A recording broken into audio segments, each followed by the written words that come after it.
All right, ladies and gentlemen, I hope you had a wonderful day. I want to go over something very important that we have been talking about over the last couple of months. And honestly, I am quite hesitant to talk about it because I know a lot of people have disagreement on this, but I hope you see where I'm coming from. I want to highlight a couple of plays that I have done recently and even over the last 5 months, but really over the last couple of days. I was able to pull off some crazy trades. We had one trade 2 days ago. It was about $14,000 net profit, and then before the futures opened up again, we were able to realize another $14,000 net, but I had to make back a little bit of the loss, so $17,000 total there. But it has been a nice gain, and it's not the first time that we have done something like this, especially over the last couple of months. And even going back to this statement, this is a daily statement here for futures, and that's what I want to talk about.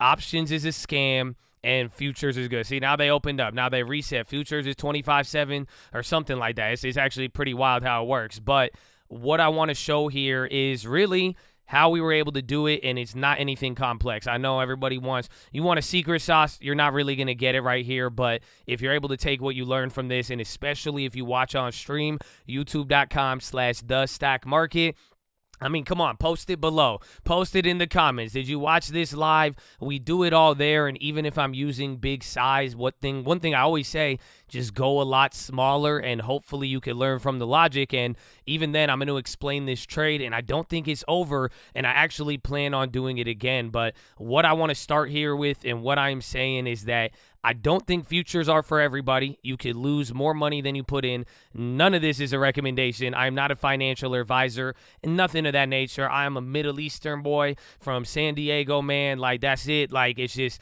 we've got to show a lot over the years, man, and I really hope you're able to learn from it. But one thing I want to highlight is just how in this volatile environment, you want the key. How did we make this money? Again, besides $30,000 in the last 2 days, since about here, we've got to make an additional $60,000, but it wasn't just going short. It was playing both ways. But the thing is with the futures, the same thing applies to going with shares, is that we are going dollar for dollar. And this is one thing I've noticed. I have a bunch of option trading tutorials. I still love options, and I know people like, just trade options. We did it again, even this one from today as well. This one was like a 200-300% gainer, but I'm telling you, as somebody who's traded options for a long time, the market with this peak level of volatility, there has been a very big strategic advantage going dollar for dollar. And how you could do that is by playing shares, or if you want the leverage of options, then you're going to have to realm into the futures world. But again, you can lose more than what you put in. But every single one of these, this one here, I believe this one was data. I'm not sure, but I remember this one was Jackson Hole. This one was the Fed, and then these ones, all these little pops and drops, these have been CPIs. Again, right there's another CPI. This was the other CPI. This was off of Powell, and I'll share with you the play with Powell and what I'm looking for, but the whole idea here is that the market has turned very, very macro, and playing these data releases, I think, for at least the next 3 months. So if you watch this video a year from now, maybe it is going to change, but the whole idea here, and I think there's a lot of evidence of it, is that simply the macro events are having way, way bigger moves than any time before. And usually macro is really hard to trade, and that's why it gets a little bit difficult here. But what I'm trying to show you is that if you notice how big these swings are, why I'm saying options are a scam is because as it goes down in this environment, the premiums are getting jacked up, and it is becoming very difficult if you are buying plays in a market that has been very, very volatile. I mean, take a look at the VIX over the last year. It's not as if it's been low. It's kind of just been like elevated this whole time. I mean, take a look. This has been since 2020, but even the VIX at 20, I mean, it's kind of a high price. I mean, look at the years before that. Usually volatility, I mean, the VIX would be about half the price that it is right now. So with everything I'm saying, a lot of people say, well, why don't you sell premium then? You can. That is the logic that I'm using here. But in a way, I want in a market where, again, people are talking recession, the yield curve is inverted, all of these things are happening. For me personally, I just do not want a strategy that is going to cap my gains. And then, like we're saying here, by going dollar for dollar, and what I mean by that is shares or futures, is that if you buy at 412 and it goes down and then back up to 412, you should be break even or if it goes above. That doesn't apply there with buying options. Now, for premium, it might, but obviously what's the risk is if it flushes through or has a big squeeze, and that has been the nature of this market all year. Big drops, huge pops that don't make sense, another drop that kind of makes sense. If not, then it pops and drops. It has been steamrolling everybody. So I hope you realize where I'm coming from. I'm not here to say this is better, you suck if you do this. No, I'm just saying take a look at the market. You are living through peak volatility, and a way to have a better fighting chance is by going dollar for dollar. So I've been showing this on a couple of the watch lists. You could just go compare the premiums and how it's played out over the last couple of weeks. Again, even on this moment here with Powell, let's just take a look at a couple of the options. And now these are weeklies, but I'm pretty sure you will see something similar across the board. But you go back in time here and you'll see after all of this event, all of these calls that were going for $1,200 to $800 yesterday, even $600 in the morning, they dropped to $1. Now, obviously, the market went down, but now can we say the same thing as the puts? Not necessarily. And again, these are on the short terms. And what I'm just trying to tell you is that I was down on a lot of these plays. Almost every play that I flipped to a giant profit, I was down on them, and I don't think I would have been able to say the same if it was an option. So, like, if I made some of these put plays yesterday, I would have been up unless I got here. I would have ended break even, or I would have made only 100% on my money. And then if I bought anything at the beginning of the week to the downside, even if you were right that the market in Powell was going to be bad, 411 to 389, you would have lost money on any of the weekly options. Now, I'm sure everyone's going to ask, well, what if I get time? What if I buy this? Well, maybe, but here you can see this is an out of the money 387. You're like barely above where you were at Monday. And again, you're taking a pretty big amount of risk on all of these. Now, all of these plays are in the money. And again, just notice what the market did. So I think options at the right time, like I've been saying, I've been playing with them still, but you just got to be cautious. And that is the whole point I'm trying to tell you. And even then, if you're willing to play a little bit smaller with the shares, yeah, your gains won't be too big. But if the market moves big, it'll do the work for you.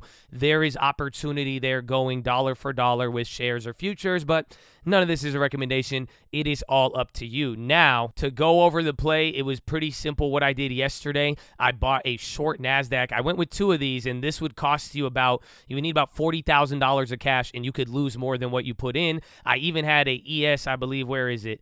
Not too bad. This is the other one. So I even had up and down at the same time. And again, going dollar for dollar, if you want to straddle it, go both ways, you actually get a lot more advantages if you're dollar for dollar, assuming you drop it off at the right moment. And that's why I've been making sure I have been taking profits. But the whole idea here and what I did with this play, what I want to show you is something that happened today. I mean, here was the NASDAQ, and we put this on the watch list. We post one of these every single day. After Powell, let me get to a 2-day chart, and you'll see what I'm talking about. Damn, today was crazy. But this is where we were yesterday, and I took that short around here at the low, and I was even down $4,000 or $5,000 coming into the close. But as Powell was speaking, I said short NASDAQ and long bonds. And now this is why I'm bringing this up, and I want you to understand dollar for dollar, because if you try to play this play with premium, I don't know how it's going to play out, but what I was looking for was that, yeah, the bonds are going to go up and that Powell will go down. And now I'll get into the economic reasoning of that, but sure enough, that's how it played out, and it ended up being a very, very good trade. But like I'm saying here, I am pretty much expecting volatility, and like I already showed you, I had a long side, and actually the play from 2 days ago was to the upside that I took the other 15,000 or 14,000, and today was to the downside. And I think everybody is going to get a lot of opportunity. This is why I'm saying shares or futures, because I think we're going to get a lot of drops and a lot of pops based on what is happening and now following the Fed. So this is what you're going to see, and I plan on doing this a lot more. But the real drama here now is this white line is the bond market, the futures on the Fed, and where they expect rates are going to be. And the bond market is saying, no, the Fed is going to cut way, way sooner. And then Powell yesterday was very adamant, and even only two people on the Fed, they're not even close to where the bond market is. Those were the lowest expectations for end of next year. They are saying they're not. And this is what I call a giant game of chicken. And depending on the data, that's what's going to make everything volatile, and you're going to get these up and down swings. This is what I am looking for. And again, another thing that Powell brought up, and it's not like it was in the press conference as much, but this is the summary of economic projections, and the Fed is now expecting a GDP growth of only 0.5, and look at where we were at on the year. This isn't good. They expect more inflation, and what I just showed you, that dot plot, this is where it comes from, the 5.1 terminal rate. So this is why I went long on the bonds, and we've been talking about this. Again, I'm giving you the quick example. If you have been following along, this is something that we cover daily on this channel for free, my friend, but there's been kind of a rush to safety in bonds, and this is why I went with that play. By going long on the bonds, I'm saying if it's a game of chicken and the Fed is way off from the bonds could do whatever, and even then the bonds may call the bluff and go even lower, saying, nah, we don't believe you, Powell. So that could cause an event, and now as everybody is worried about recession, even the S&P is saying 0.5% GDP, it makes the bonds a little bit more appealing. So my line of logic coming into this yesterday, I kept adding to the bonds, and then I shorted the NASDAQ, and I had the upside on the ES to balance it out. I don't think it's going to show up here. Yeah, so that's the only one I'm holding, and then here you see on the bond play, and it worked out great because I lost on the upside play, made that $15,000 on the downside, and then even at one point we were up almost $1,000 on the bonds, and then it kind of chilled out as the market chilled out. But the whole logic here was that, hey, if the market was going to rip, I would have made money here. I would have lost more on the NASDAQ. It would have helped pad the stats, but I would have figured, though, if the market was going up, that would have been them calling the bluff, and then the bonds would have kept the correlation and kept moving alongside it like they have been doing all year. And then I said, if it gets really worrisome, the market will collapse, drop. I mean, collapse may be a dramatic word, but then if the bonds break that divergence and hold a bid, that will be telling you something else. And like I said, if I was going to lose more to the upside, if it went down, I would have made more to the downside. And now my plan is this: wait for the next day to say if I could reduce this loss or even go positive on it, close out of it, and then I think the bonds are going to take care of it. So I encourage you to watch yesterday's watch list if you want more breakdown on this,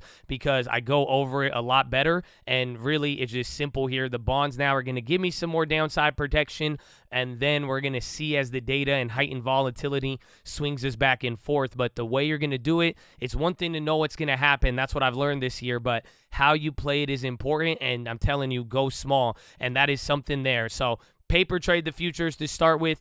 Definitely start utilizing shares. I don't think options are out of the question, but you got to be a little bit more of a sniper, baby. So I hope you're ready. But that's it, Chad. I'll see you in the morning. Let's close out the week, and God bless the Chad. Finger to the sky, baby. Peace.